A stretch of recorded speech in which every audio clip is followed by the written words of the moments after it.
정말 열심히 사셨고 심지어 암 투병 중에도 모든 스케줄을 다 하셨고 윤도현 씨처럼 알차게 살 수 있는 비법이 뭐가 있나요? 저도 하기 싫은 일이 있거나 그럴 때 있을 거 아니에요. 지치거나 방법이 없더라고요. 그래서 저는 뭘 생각하냐면 안녕하세요, 한석준입니다. 진짜 대가들의 순도 높은 지식을 전하는 지식인 초대석, 록의 대명사이자 동시에 암 환우들의 희망인 가수 윤도현 씨와 함께합니다. 어서 오십시오. 네. 네. 자, 이번에 새 앨범이 나왔습니다. 2025년 30주년을 맞아서 새로운 앨범을 내신 건가요? 정확히는 30주년 앨범은 아니고요. 그 전에 이제 저희가 준비했던 앨범을 메탈 앨범을 발표를 했는데 그게 이제 30주년 때 발표가 된 거고 30주년 베스트 앨범은 지금 녹음 중에 있습니다. 근데 이번 앨범을 장르를 모던 메탈이라고 하더라고요. 저 같은 일반 팬들이 알고 있는 윤도현 씨나 YB의 음악은 락 발라드에 가까운데 장르가 확 바뀌는 거, 이거에 대한 어떤 두려움은 없으셨는지요? 두려움보다는 잘 만들어야겠다라는 어떤 그 마음이 더 컸던 것 같아요. 왜냐면 저희가 이제 장르적으로 약간 전환을 해야 되는 그런 어려움이 있었기 때문에 완벽하게 우리 거로 만들기 위한 과정이 분명히 필요하겠구나. 시간이 더 많이 들어야겠구나. 노력이 있어야겠구나. 그런 생각을 하면서 좀 만들었습니다. 평소에 어떤 큰 변화나 도전이나 이런 쪽에 두려움이 없는 편이십니까? 일단 호기심이 좀 많아서 저는 개인적으로 해보고 싶은 거는 해야 좀 직성이 풀리는 그런 스타일이 있어서 근데 지금 나이 들면서 조금 많이 줄였어요. 해보고 싶은 거 다 하면 또 그러다가 잘못될 수도 있으니까 특히 음악 쪽에서는 음악은 사실 항상 뭔가 파격적인 것들을 꿈꾸지 않으면 발전이 없더라고요. 머무를 수밖에 없는 그래서 그런 것들에 대한 도전을 끊임없이 해야 된다라고 생각을 하고 있어서 그런 차원에서 이번에 메탈 앨범을 만들게 됐습니다. 그럼 이번 앨범을 모던 메탈 장르로 가자라는 의견은 YB 중에 어떤 분이 제일 처음에 하셨는지? 이게 시작이 사실은 제가 멤버들을 가스라이팅 해가지고 이제 끌고 온 건데 제가 이제 처음에 그런 메탈 음악을 굉장히 오래 듣다가 만들어야겠다 생각하고 곡을 하나 만들었어요. 만든 곡도 모던 메탈에 가까운 그런 걸 이제 편곡까지 기타 쳐가지고 하나를 만들고 멤버들한테는 굉장히 조심스러웠던 게 이거를 내가 그냥 솔로 프로젝트로 할까? 처음엔 그랬다가 아니다 이거 그냥 YB로 하자. 라고 결정을 했어요. 왜냐하면 YB도 사실 많은 사랑을 받고 있지만 음악적으로 새로운 음악을 발표했을 때 뭔가 좀 정체되어 있는 느낌이 좀 없지 않아 있었거든요. 멤버들한테 얘기해보자 해서 멤버들한테 얘기했는데 바로 오케이를 했습니다. 예. 자, 이렇게 해서 새로운 앨범을 내셨는데 그동안의 윤도현 씨 혹은 YB의 히트곡들을 보면 뭐 너를 보내고 사랑했나봐 좀 비슷한 키워드가 하나 있습니다. 바로 예상 밖이라는 거죠. 예상 밖의 상황. 이건 망할 줄 알았는데 그냥 녹음했어요 라고 했는데 그게 이제 히트하기도 하고 이 노래는 저는 마음에 안 들었어요 했는데 엄청난 또 인기가 생기기도 하고 그랬지 않습니까? 사장님의 추천으로 불렀던 곡이 초대박 난 것도 있다면서요? 이건 어떤 건가요? 사랑했나봐요. 그래요? 제가 이제 솔로를 가끔 발표를 했었어요.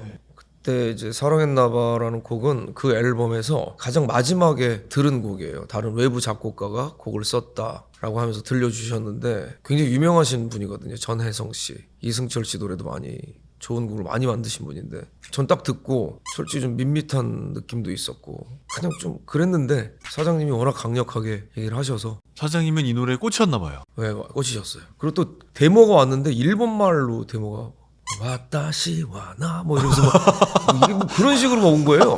이게 뭐지 이게 일본말도 아니었던 것 같아요. 일본말 비슷한 어떤 방언 같은 녹음도 엄청 집중해가지고 빨리 끝내고 집에 가고 진짜 기대 안 했나 봐요. 전혀 안 했습니다. 그렇게 제가 썩은 귀를 가지고 지금 그 노래를 정말 잘 살리셨던 게 아닌가 싶어요. 엄청나게 귀에 걸리게, 귀에 꽂히게 그렇게 부르신 게 아닌가 싶습니다. 곡에 대한 애정이 엄청 많지 않으니까 오히려 담담하게 부르게 되더라고요. 근데 그게 더 뭔가 좀 어필이 됐던 게 아닌가 싶기도 하고 그런데 이렇게 반응이 나온 다음에는 어떠셨어요? 많이 부끄러웠습니다. 왜요? 진짜 내 귀가 썩었구나. 야 이렇게 이런 감각을 가지고 내가 음악을 하고 있었구나. 지금은 조금 다르겠지만 예전에 그런 생각을 한 적이 있어요. 저는 진짜 대중적인 감각이란 거를 정말 일도 안 가지고는 있나 보다. 내가 좋아하는 곡들은 나만 좋아하고 내가 좀 그런데 하는 곡들은 다 사랑을 받네. 이렇게 됐던 거예요. 다 그랬어요. 너를 보내고 사랑투. 사랑투도요? 네, 사랑투도 정말 참 부르기 싫어서 그 1집에 있던 노래인데 부르기 싫어가지고 그냥 사장님이 또 하라니까 분란을 만들고 싶지 않아서 했는데 그것도 사랑받고. 한동안은 노래방에서 친구들하고 놀면서 사랑투가 안 나온 적이 없었던 그런 시기도 있었는데. 그러니까 저는 이제 그 노래 표현할 자신이 없었어요. 솔직히 말하면 부르기 싫었던 이유가 사랑이란 감정에 대해서 이렇게 내가 표현할 수 있는 경험도 없고 나는 못한다. 저의 관심사는 사회에 있었고 그리고 저는 락밴드로서 정체성을 찾아가는데 온통 집중을 하고 있었기 때문에 발라드 곡들에 대해서는 저절로 애정이 없어지게 된 거죠. 그래서 1집 타이틀곡이 사랑투가 아니고 타잔이에요. 아, 그렇습니까? 예. 그 타잔은 사실 가사도 그렇고 뭐 사실 좀 괴상한 노래라고 그때 사람들이 막 그랬었으니까 고난의 길이 그때부터 시작이 됐죠. 사랑투를 타이틀로 했으면 나오자마자 혹시 좋은 반응이 있었을 텐데. 근데 그 당시에는 그렇게 앨범으로 나와서 그 재미도 있었어요. 그러니까 그 가수들이 메인 타이틀곡으로 미는 게 아닌데 내 취향인 곡을 찾아내고 이게 역으로 더 인기 있는 곡이 되고 요런 재미가 좀 있었습니다. 또 어떤 노래가 있었나요? 선택 안 하신 곡들이. 선택을 안 했다기보다 좀 막 의욕 있게 녹음을 못했던 곡들 그런 것들이 이제 아까 얘기했던 사랑투, 사랑했나봐, 너를 보내고 그럼 뭐 발라드류의 곡들 본인의 어떤 음악 스타일이나 목소리가 발라드에 굉장히 잘 맞는다라는 생각을 안 하셨나 봐요. 안 맞아요 발라드에. 안 맞는다고요? 아니 이렇게 히트곡이 많은 분이 안 맞는다고요? 지금 노력해서 좋아진 거죠. 그러니까 저는 활동을 하면서 점점 사람도 되어갔고 활동을 하면서 노래에 대한 어떤 저의 스펙트럼도 넓어져 갔고 근데 이제 활동하면서 그런 걸 많이 이제 학습하고 배우게 됐고 그러면서 요즘 부르는 사랑투가 너무 좋고 요즘 부르는 사랑했나봐가 너무 좋아지게 된 거죠. 요즘 부르면 예전에 녹음했을 때와는 느낌이나 어떤 노래 스타일이 좀 다른가요? 스타일도 아마 조금 다를 것 같고 목소리 변하니까 창법도. 근데 저는 사실 좀 앨범에 있는 걸 그대로 구현해내려고 노력하는 그런 가수 중에 한 명이어서 되도록이면은 똑같이 부르려고 노력을 하거든요. 근데 아무래도 조금씩 변할 수밖에 없더라고요. 하지만 어쨌든 지금 부르는 사랑투나 너를 보내고 사랑했나봐는 제가 20대 불렀던 그 감정보다 비교가 안 될 정도로 푹 빠져서 좀 부르고 있습니다. 아직도 노래 연습을 해요. 되게 좋아하는 곡들이 돼버렸어요. 그렇게 말씀하시니까 짧게 한번 불러봐 주실 수 있으신지. 널 만나면 말없이 있어도 또한 나의 나처럼 편안했던 거야. 이 정도만. 진짜 말이 안 나온다. 와. 갑자기 이 안 올라가는 구간을 억지로 소리 질러서 불렀던 저의 과거의 모습이 막 떠오릅니다. 아니 근데 그 발성이 다르신가요? 얘기하실 때랑 노래할 때? 잘 모르겠어요. 그걸. 말할 때는 사실 제가 에너지 안 쓰려고 좀 하는 경향이 좀 있긴 해요. 이 사랑투가 타이틀곡이라고 알고 있는 사람도 진짜 어마어마하게 많을 거예요. 사랑투는 정확히 얘기하면은 저희 라이브 앨범이 있었는데 그게 2001년도인가 발표됐거든요. 거기에 수록되면서 사랑을 받았어요. 실제로 곡은 1995년에 발표가 됐고. 근데 진짜 그 앨범에 있는 대로 부르려고 노력한다고 하셨는데 예전에 제가 들었던 그 음원과 거의 유사한 느낌입니다. 예전에는 제가 목을 넓게 벌려서 노래해야 된다는 강박이 있어가지고 좀 더 두껍게 들릴 거야 아마. 예전에는 널 만나면 말없이 이렇게 불렀어요. 그럼 지금은요? 널 만나면 이렇게 부르고 널 만나면 소리가 더 단단해졌는데요? 접지를 더 하는 것 같은데요? 밀어서 부른다 그래야 되나? 조금 달라요. 그래서 가끔 제가 재미로 제가 저의 모창을 1집 때 창법 모창을 좀 해드리면 되게 좋아하시더라고요. 지금도 너무 놀랐어요. 저는 똑같다고 생각했거든요. 근데 예전엔 이랬습니다라고 딱 불러주시는데 갑자기 CD 듣는 것 같은 느낌이 확 들어가지고 그게 그래서 깜짝 놀랐어요. 제가 가을 우체국 앞에서 노래가 있는데 그 노래가 그 창법의 대표적인 예인 것 같아요. 지금 부르면 세상에 아름다운 것들이 이렇게 하는데 그 1집에서는 세상에 아름다운 것들이 이렇게 불렀어요. 좀 과장을 했지만 화장 같지도 않아요. 그냥 너무 좋아요. 그냥 너무 좋습니다. 저 혹시 정말 죄송하지만 흰수염 고래 가능하실지. 예. 진짜 정말 좋아하거든요. 너 가는 길이 너무 지치고 참 우리 왜 이렇게 다 힘들게 사는 걸까요?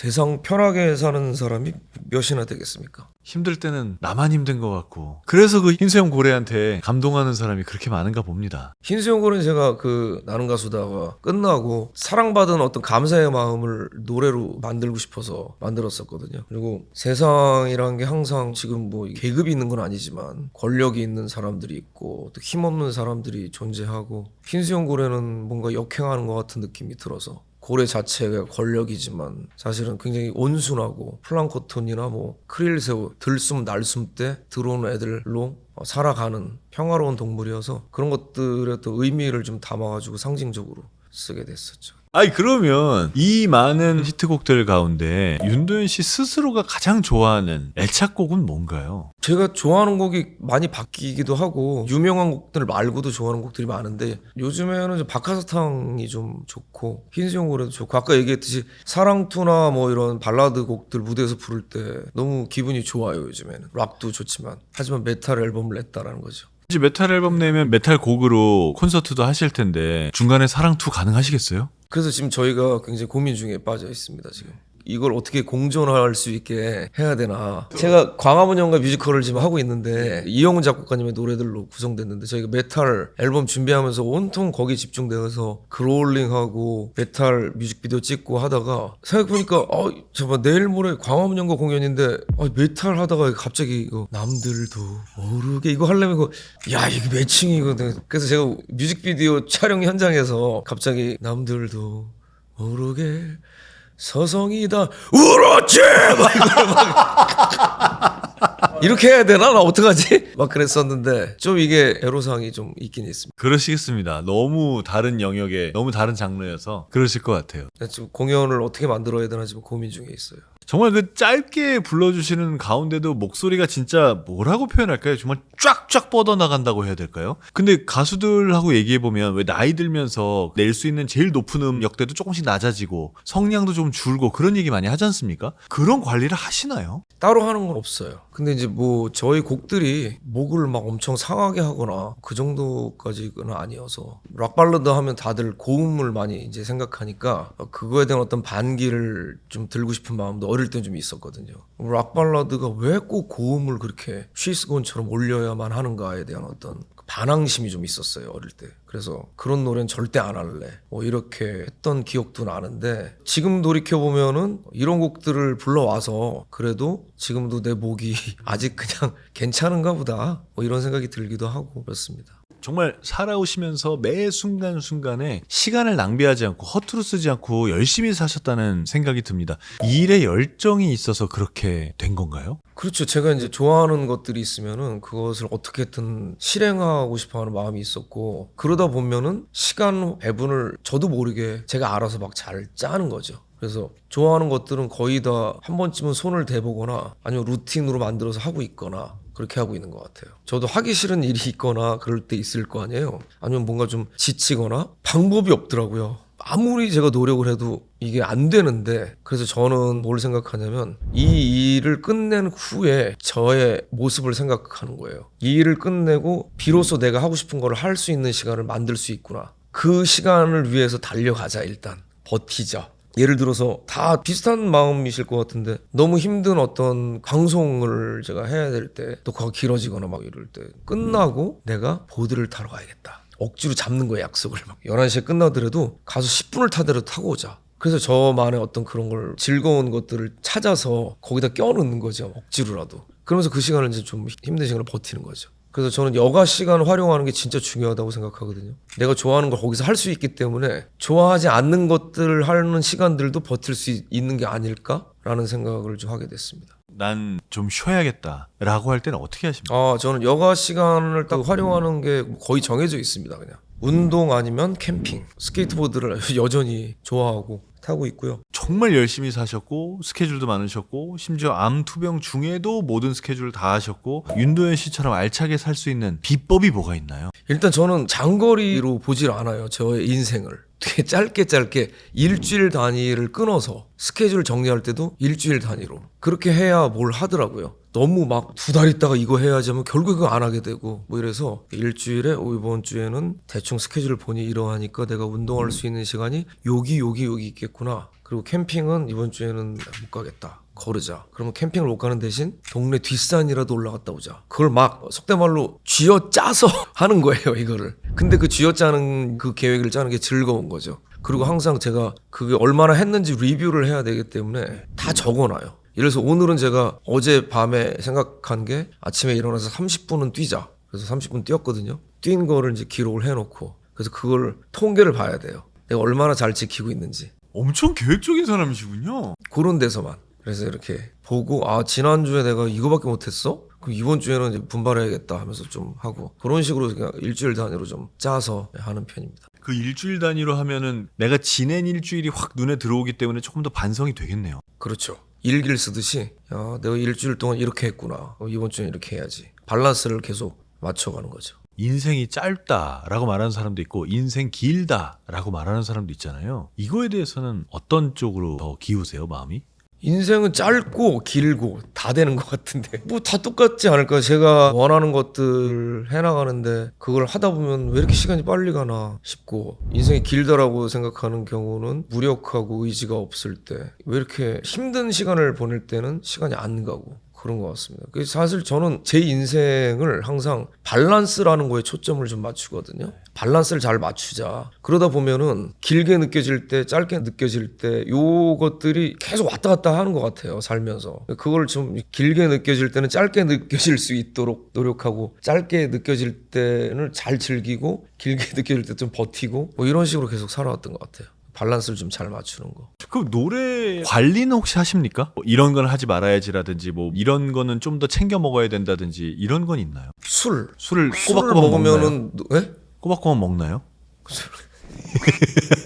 술을 꼬박꼬박 먹으면 저는 이제 가수 인생이 끝납니다. 술이 목에 영향이 있나요? 진짜 안 좋아요, 술. 아, 그래요? 술은 노래하는 스케줄이 있거나 하면은 며칠 전부터 관리를 해서 술 안 먹고 해야 되고, 건조하지 않게 좀 조심하는 거. 차에도 가습기를 좀 갖다 놓고 가습기도 들고 다니고, 호텔 같은데 바람으로 나오는 히터 있는 데서는 자고 나면 목이 가더라고요. 그래서 그런 가습기 들고 자고. 확실히 더 전문가시니까 목 상태에 더 예민한 것도 있으실 것 같아요. 목은 좀 제가 조심해야 돼서, 왜냐면 무대에서 머릿속에 있는 대로 이게 안 나오면 엄청난 스트레스거든요. YB가 처음 데뷔하자마자부터 성공을 거둔 팀은 아닙니다. 무명 시절이 꽤 있었잖아요. 그때 사실 많은 연예인들, 많은 가수들이 다 그렇지만 그 무명 시절에 미래에 대한 두려움은 없으셨는지.